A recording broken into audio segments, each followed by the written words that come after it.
This is TWiT. Our brown liquor pick of the week.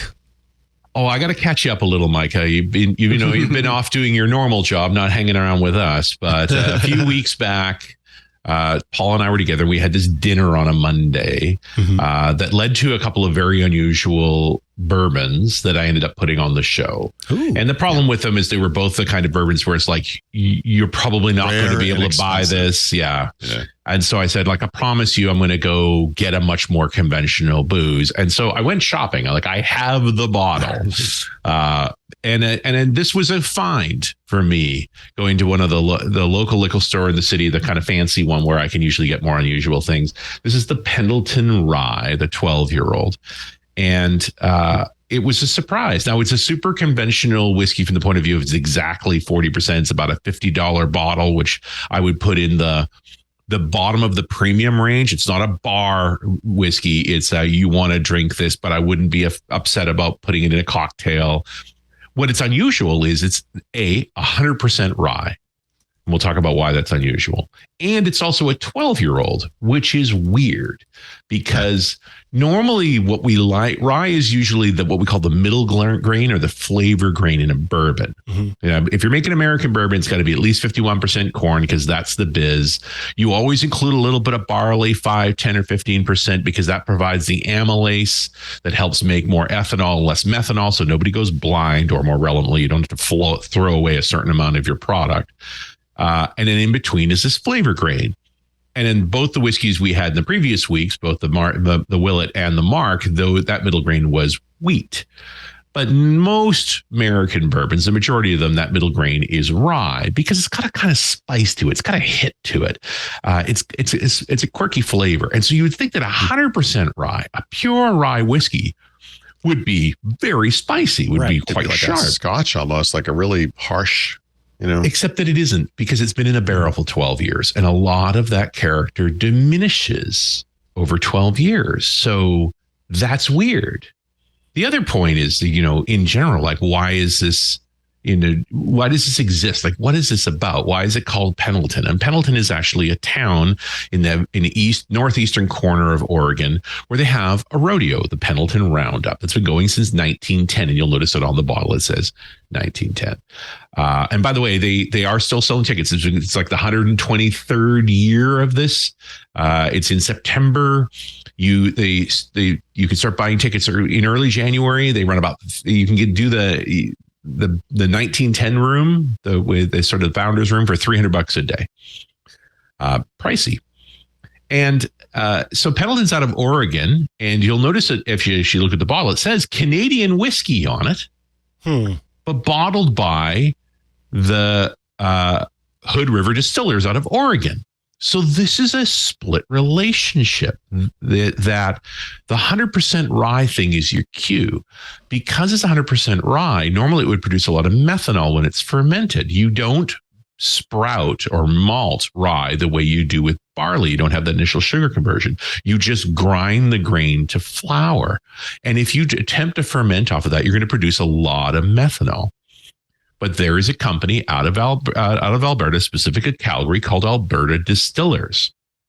And by the way, Calgary also has a very old rodeo. The Stampede started in 1912. So there's a rodeo thing going on between these two locations. But Alberta Distillers has been going since the 1940s.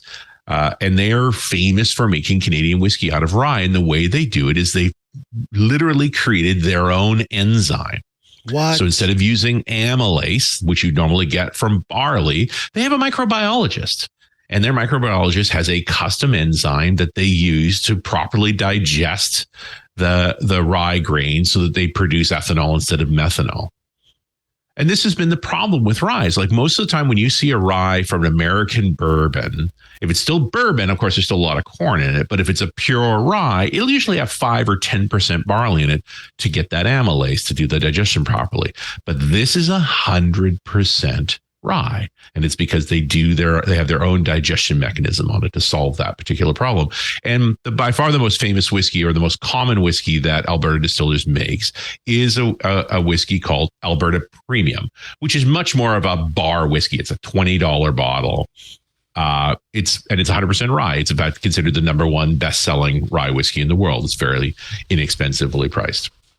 And Alberta Distillers, by the way, ended up in the same storm in the 1980s with American brands and over to then it had to get spun off, and now it's owned by Suntory. The same things that happened to Maker's Mark.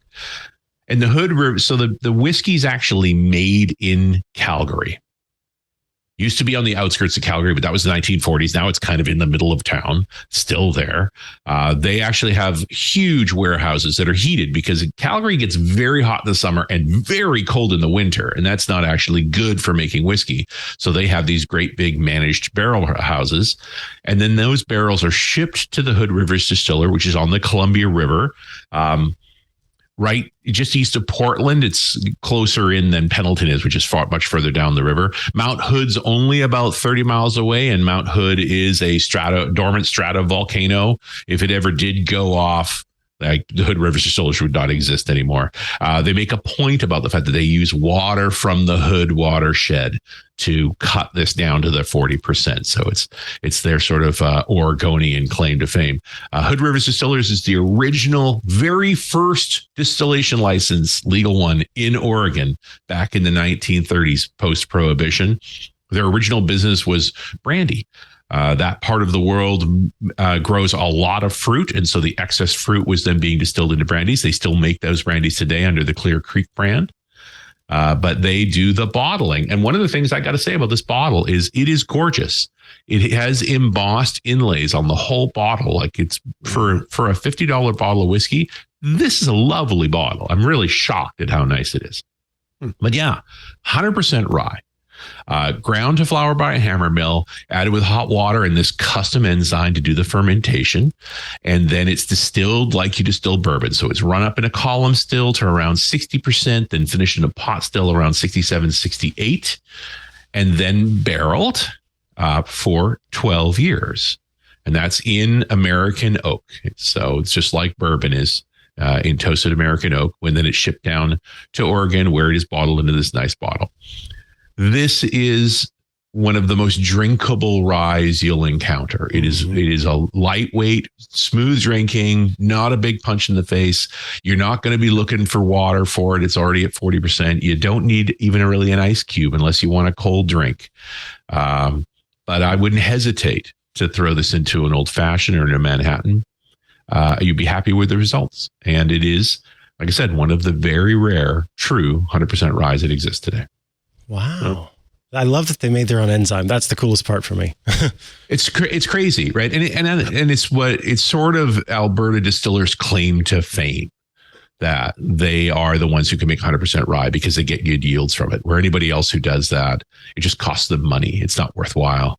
Or so they always add, and the simple solution is just to add a little malt to it. If you add 10% barley, you're fine. Does anybody really care about the mash bill? Does it make a difference that it's 100%? The question you're about to ask is, does it taste good? Right. And you know what? This tastes good, and it happens to be 100% rye. But I wanted to bring something a little more approachable after the crazy whiskeys we've had the past couple of weeks. And I felt like a Canadian would be fun. And then I found it was bottled in Oregon. So I'm like, well, what's going on? And it's like, oh, it's a rodeo thing. They made this whiskey. They actually made 4 different variations of this whiskey, what they call the Pendletons, in 2003 in relation to the rodeo. And I think by far this is the best of the 4.